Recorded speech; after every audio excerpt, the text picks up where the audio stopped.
Leonardo da Vinci, por todas as grandes razões, ele é sempre um grande começo, o maior, e ele, em sua época, ele pôde agregar um homem que hoje nós identificaríamos um homem de arte, conforme nós concebemos hoje, e um homem de ciência. Hoje nós classificaríamos ele como um homem de ciência, era um homem do saber. Na época, arte, ciência, isso tudo tinha outras conotações e basicamente ele era um sábio e foi identificado como um sábio desde então. Hoje em dia é muito difícil a gente conseguir agregar esses valores de saber num único ser humano. Então, o que nós podemos fazer, e eu digo a vocês que isso é plenamente possível e pode funcionar muito bem, é nos agregarmos em torno de questões que possam ser transversalizadoras do conhecimento em si, falando de conhecimento. Então, nós conseguimos juntar profissionais dos nossos campos artificiais de saber e tentar encontrar os eixos que nos unem. Quer dizer, fazer perguntas passa a ser o nosso maior elemento, o nosso maior recurso gregário dentro de uma criação multidisciplinar. É aí que a gente vai juntar os nossos colegas e juntar as áreas todas em torno de uma questão realmente humana. E é o que a gente está tentando identificar no grupo Anatomia das Paixões. Essa foi uma tendência renascentista, né? Os homens que conjugavam valores de ciência e arte, conforme reconhecemos esses dois campos hoje. E então nós temos várias formas hoje identificáveis de lá para cá, né? De associação do que hoje nós consideramos ciência e arte, e que podem surgir, por exemplo, de forma incidental. Aqui essa obra de André Versalhes, por exemplo, sobre a rede vascular do encéfalo, ela encerra não só a informação científica, um grande anatomista que ele era, como também um forte valor estético, e o valor estético que aparece de forma como se fosse uma benesse, um extra dentro da obra, dentro da intenção primária. Nós temos também formas aplicadas de associação da arte à ciência. Então nós temos aí à esquerda de vocês a técnica de impregnação do cloreto de prata, que foi desenvolvida no século XIX por Niepce, sendo aproveitada pelo William Henry Fox Talbot para a emergência de uma fotografia de cunho artístico. Então, a ciência dando ferramentas de expressão tecnológica para a arte. E à direita de vocês nós temos o Gray e um primeiro grande atlas de anatomia da nossa era mais atual, né? Foi impresso em fins do século XIX. E o Henry Gray era um anatomista inglês, né? E ele reunia as qualidades de grande anatomista e desenhista exímio. Então nós temos na obra dele, nas pranchas anatômicas, nós temos também um realce estético muito grande. Mas novamente nós temos um campo artificial cedendo instrumentos ao outro campo artificial de saber. Então nós temos uma junção que eu arbitrariamente estaria classificando como aplicada de arte e ciência, junção de arte e ciência, ou combinação, né, de arte com ciência. Aqui nós temos uma proposta de uma classificação de alguns trabalhos como uma combinação recreativa, entretenimento, enfim, é um termo que pode ser mudado para interpretação, talvez dentro de uma visão cênica, enfim, que seria representada pelos filmes e as obras que exploram, por exemplo, a ficção científica. Então nós temos a ciência, de alguma maneira, alimentando o lúdico dos espectadores. Então essa seria uma outra forma de associação, que é bem atual atual, né, até hoje. E uma forma mais acadêmica, né, de combinação de arte e consciência, em que as duas, na verdade, estariam se entremeando, e uma cedendo instrumentos para a outra.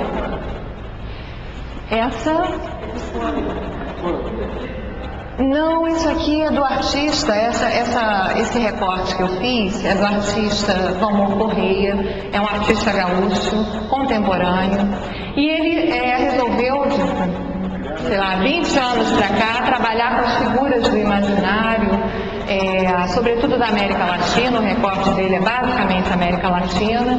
Então, os seres mitológicos, os seres imaginários da nossa cultura, né, Brasil e da América Espanhola, são reinterpretados por esse artista, que tenta dar consistência científica, anatômica, anatomofisiológica a esses seres. Ele torna a existência desses seres, de certa maneira, possível. Então, aqui a gente tem a Ondina, que é a mulher peixe, né?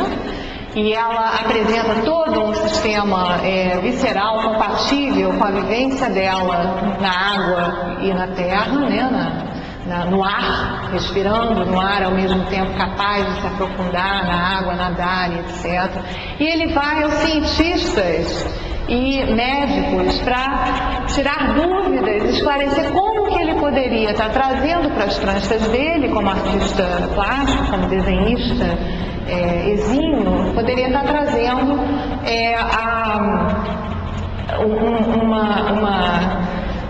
uma verdade biológica para esse ser absolutamente imaginário. A mesma coisa acontece com Curupira. Agora, o grande recado que o Valmor nos deu há cerca de um pouquinho mais de 2 anos atrás, foi um insight, né? Eu costumo dizer que ele nos ajudou muito com o insight de que arte e ciência poderiam dar consistência ao imaginário. Então, de certa maneira, ele nos mostra que arte e ciência são metáforas, de certa forma. A arte é uma metáfora subjetiva, a ciência é uma metáfora objetiva, mas, na verdade, o que está por trás das duas é a capacidade de imaginar, é a capacidade de juntar pensamentos.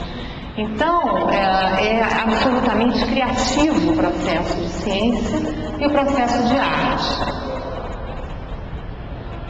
Então, arte e ciência, elas crescem na concepção do nosso grupo como capazes de dar consistência ao conhecimento, crescendo sobre suas raízes, ora subjetivas, ora objetivas. Na verdade, tanto a objetividade quanto a subjetividade coexistem em arte e em ciência. Nós temos lugar para ambos, em ambos os campos de conhecimento, artístico e científico. No que consistem os objetos da ciência tradicional? Agora eu pergunto provocativamente, se não os nossos perceptos e conceptos, quer dizer, daquilo que nós produzimos como fenômenos perceptuais, aquilo que nós estamos trazendo, teoricamente, do mundo para dentro da nossa consciência, e aquilo que nós produzimos espontaneamente. Então, perceptos, aquilo que vem do mundo para a consciência, conceptos, aquilo que nós estaríamos criando mentalmente. Então, no que consistiriam os objetos da ciência tradicional, se não dos nossos perceptos e conceptos conduzidos aos níveis mais consensuais de nossa elaboração lógica? Os objetos de ciência não estão fora, continuando o pensamento, mas dentro de nós.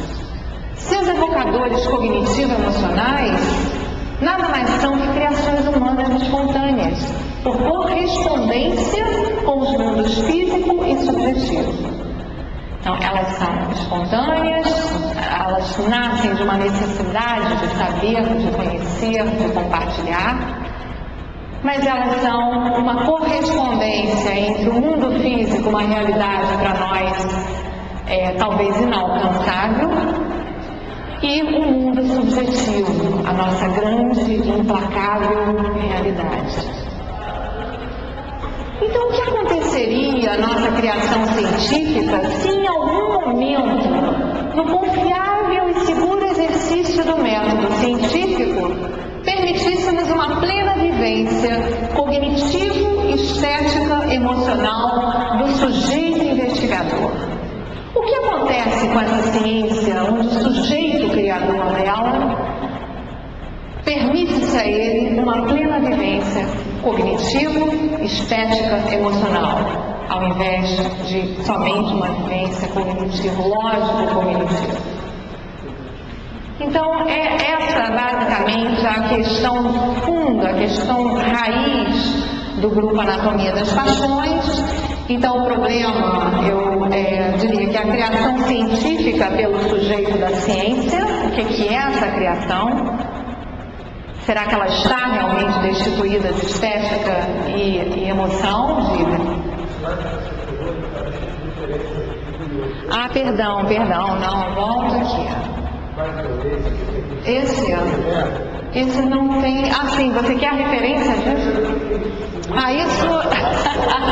isso é o seguinte, é uma poética, isso aqui é uma brincadeira com a nómina anatômica do sistema da audição, que é usado pelo grupo, tem sido usado há 2 anos como modelo de estudo.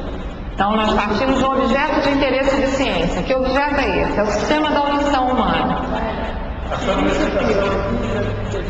Sim, eu sou do CCS, Centro de Ciências da Saúde da UFRJ, sou egressa do Instituto de Biofísica, onde eu fiz toda a minha formação. Então, sou bióloga e biofísica com formação, mestrado e doutorado, né? Entrei para o Instituto de Biofísica, quadro de professores, depois de um tempinho curto, 2 anos, fiz uma transferência para o Instituto de Ciências Biomédicas.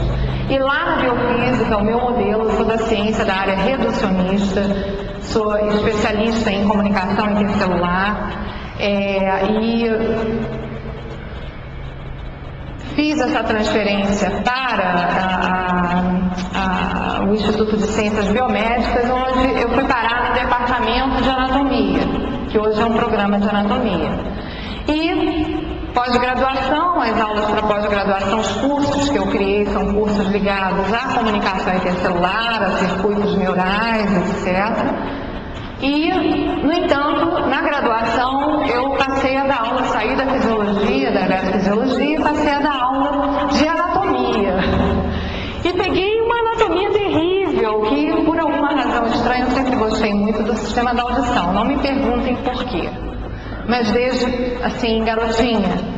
E peguei justamente a anatomia do sistema da audição para dar para a turma de fonoaudiologia. Ninguém queria, porque é extremamente pesado, uma anatomia de estruturas que praticamente ficam no limite do que pode ser visto a olho nu, então ficam no limite daquilo que a gente pode caracterizar como anatômico, indo ao quase histológico.